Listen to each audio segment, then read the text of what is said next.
I've known Tapasvi Maharaj, Bhakti Vilas Tapasvi Maharaj. I've known him for a long time, since years ago when we were in ISKCON. I knew him then also. His name was Ambujaksha. And when I was going sometimes to, well, for a while I was staying in Argentina, and then I would, 2 years during 1975 and 76. And then when I was going to Brazil later, then I knew Tapasvi Maharaj. He was in charge of the Rio temple. And I always knew that he was, very enthusiastic about preaching. Later he took sannyas from Srila Bhakti Rakak Sridhar Dev Goswami Maharaj in 1981. And he became Parvat Maharaj at that time. And years later, when Srila Govinda Maharaj was going to Brazil, then again I would see Tapasvi Maharaj. Srila Govinda Maharaj sent me to Brazil to represent him there. And Tapasvi Maharaj, at that time, had his family, and his name was Bhuvan Mohan. And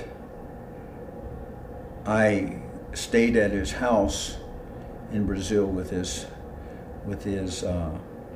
family, Govinda Mohini, and also his young son. He was named Nimai. He was very young, and I stayed with him on 2 occasions. I think it was 1989 and 1990.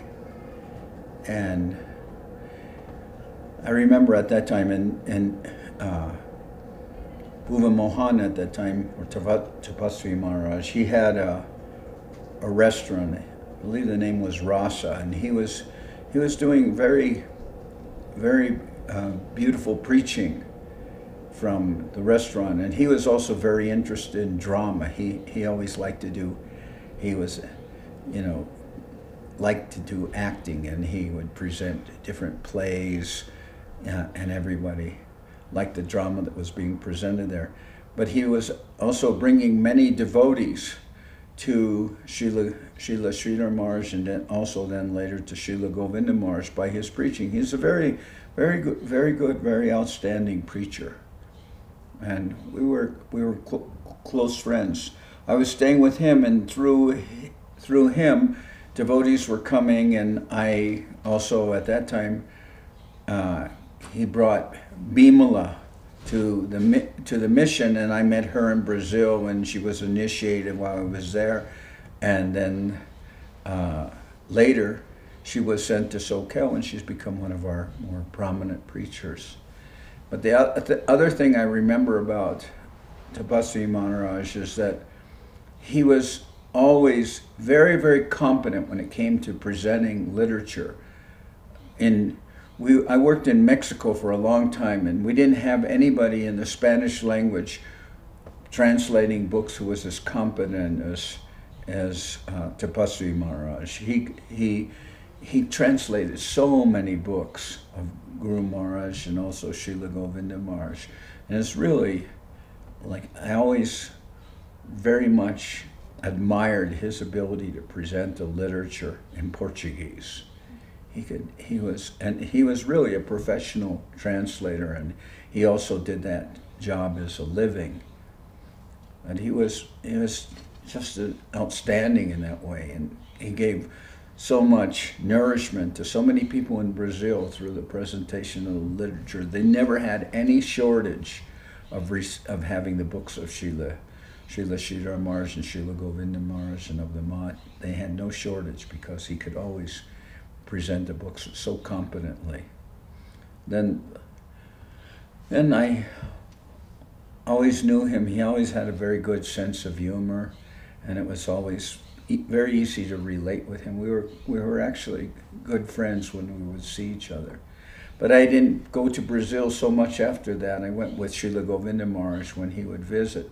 So I didn't see so much of who was then Bhuvan Mohan. But then later, when I came to Brazil, I knew that he was ill, that he had terminal disease, cancer.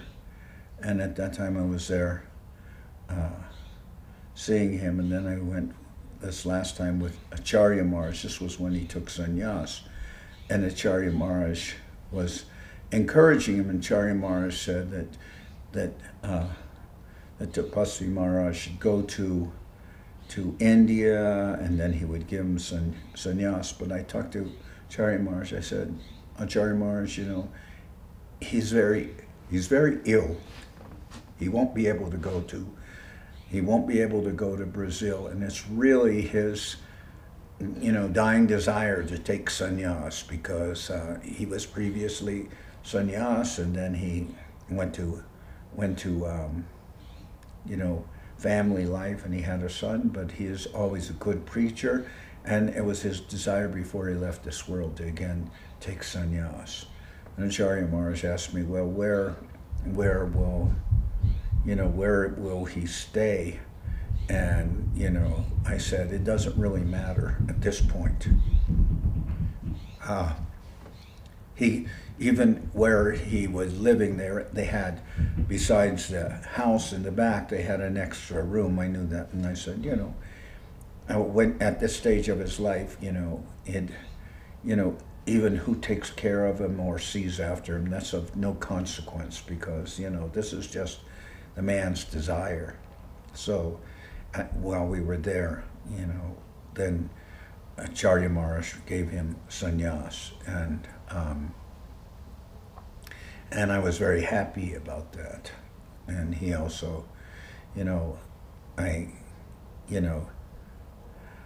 at first his wife Govinda Mohini, she was wondering, well, what's going to be the situation? And I told her, don't worry, this is just his desire. So, he got what his final desire was, and he continued with his, till his last days with a spirit of preaching. But I consider that he was one of the great leaders for Brazil. Always, through all the years he was there, he was always very dominant and very, very enthusiastic for preaching. So what he did mostly is he brought many, many new people to the mission. He brought through him, when he was preaching through his restaurant, that would attract many people, and they would have programs there. But he was always, he could always bring more and more people to the Sri Chaitanya Saraswati Math. And for me, he was a good friend. We didn't always spend so much time together because he was in Brazil and I wasn't so much always going there. But always, sometimes I would,